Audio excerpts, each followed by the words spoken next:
Hello ma'am, ako yung dagi kino murok ke bazar le ba male hudi yung se ani ahum mari mga taruk khag murok ni se ahum mari mga taruk se yung se ako yung gi murok cha to re ahan ba khai de ahan ba ni si se khajana mane bazar le ba male khodi bazar de sum le ba ni na ne asi yung gi se ma to mang ba ro bazar male to ge na sum me am to share to re ni सीजो मैम सीजे तारी देश की चाय है तो ये मखानाओं से लोग खड़े ठुंगे हम जन करे strong Assam T Indians finest से आसाम की बिहू को जी इसी से क्या नखंगरो मैम सीजे 250 ग्राम दा माँ की अमाउंट है 125 रुपीस नहीं इसी से मैम चाय आसाम की टी न्यूज़पेपर की कटिंग है तो ने ना सु मैम द शेयर तो नहीं ना तो रही नहीं सोरोंग पांजने गणेश मंदिर रे लांग होगा गणेश गुरी जी जो उतरी से जाम होता लगे इसे जो उनका अंगांग की फिरों दे कहीं जो अहन की सुझाव रे न पी की सु जो ले अंगांग की से अमु मुझे लिए मु अंगांग की फिर न रे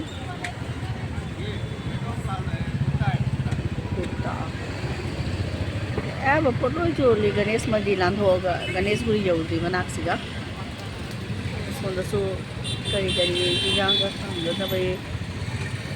स्टैंड तला चाबी सुनो मुझे जो ले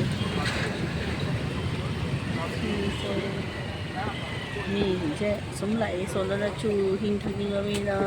तक जाने सोलना खुजी ना चोम करी नुपी के पोचे इसे नहीं यार आजकल सिया था वो मुझे ये पता जाता है अपने दार से फी जो दुकान की मी से जो को मागी हेयर स्टाइल से जो को रोप न मरु को कने मराई बक्सी का मसम खिदन का हाउ न थमे से जो माई स्टाइल से जो माई मसम से अंत जाओ दे ममान दा खिदन का माई का थमेगा मीने पनिशमेंट पीबे की टाइप है मिठाई न थाब लमनी से मैं गुवाहाटी दा जिला रायनगर हाइते सी जगह से सुमाई लमनी चंगदुनी अखोगी हांगा घर हाइदो अदुगी मेडिकल का दो ला लगा दुगा चंगिनी सुमाई गली मचा मदा जिला रायनगर असे मिठाई मयाम ले से मसक जो थोड़ा अनी मिठाई ngata पूरा मयां मरकता मयां जुम अमा अनी सुम ले मिठाई का परेंग खाना मिठाई सु लई मरक मरकता मयां सु जाव लई माने मिक्स ने अब से ले ने रिसे लंबी सी शांग है अदुगा लंबी से अनी थोई अमना भाग्य चंद्र लेंदो अदोनसु अदुगा मिठाई पुलप ओना ताई असोंदसु ताई अखोना हुति चतोई से ओई जेट असे सुम हाई गिदो निजे ओरोंदसु लई असोंदसु लई जेदोंदसु लई जिला रायनगर हांगा घर हाइतारे से मिठाई से जामना लई सिगा लई मयाम लई है बा मिठाई खाली किनो पाथर कुची बेग के बागरा पड़ा सोदना मिठाई की खुन हाइतारे सुंद लई से तो मैं गुवाहाटी से पुमम में नोंग चुरे यंग से या कना नोंग चुई असलोरे नोंग चुई नोंग खाई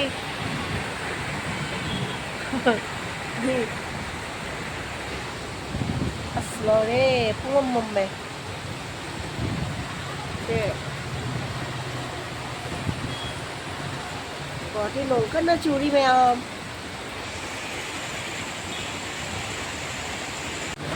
भालू से वहाँ हिल स्टेशन ढाका जो लगी थे हिल स्टेशन जो लगी थे वहाँ का मैं दार्जिलिंग में घुसते ऐसे के पुनीता बजा देने के अंदर बापरे थंडर लाइटनिंग थंडर मैं हमसे वीडियो लो रही मार्क को बोल रही ये खाने ही सोचती है सीधी से मैं मुझे ना नुकसान सारे में आप नुकसान नुकसान को सागर ले ये मुझे sẽ nung sa sa bắc hậu re nung ai đi weather sẽ amuk nung chui amuk nung sa sai sini ngasi gi khoi Guwahati gi weather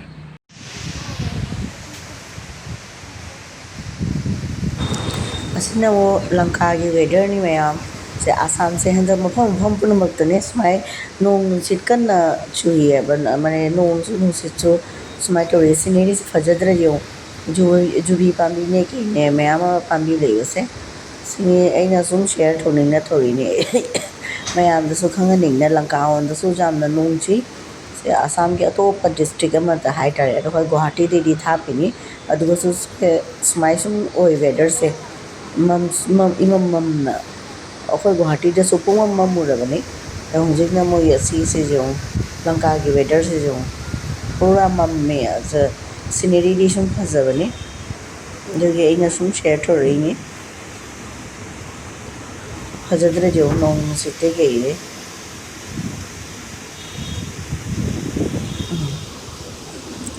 weather se handa ki tha se April tha se ge ho re amung nong chui amung nusa sai kan na sai nung sa so nong chu sung rang thang so smai ki jubi pa bi ge se jo ne phar hai re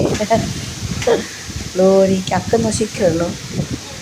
power se jo ne jubi pa bi se ti ta re ke ho de ti e de si sam go je kai ne ta re kaje se le se nung si ti jam chit lam mane phai jana noi ing di ing la nia ba hoji jam chak thek na olang od bai di taw roi da ikhang khang ga nong kha ta ra ga amu sa ni se Guwahati to bo film de ni si se alo me am ese lok thun na ne khanao se fazin na wari hi jam phajan na ngang ba ngam dre wa ngang ba sum jeng ni na ra se ngai ra thre wa se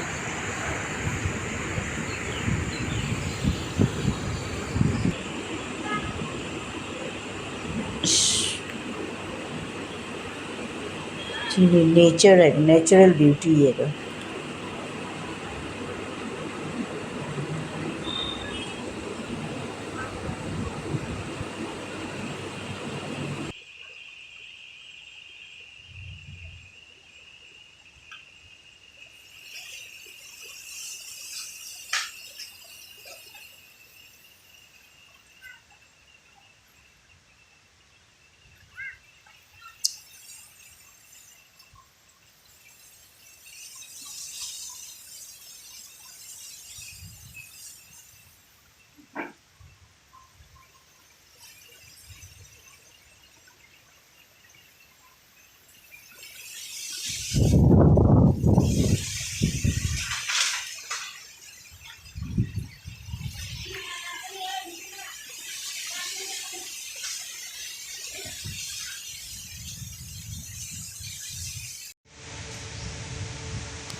nong di chure mo si so ada su nong chure ko shi di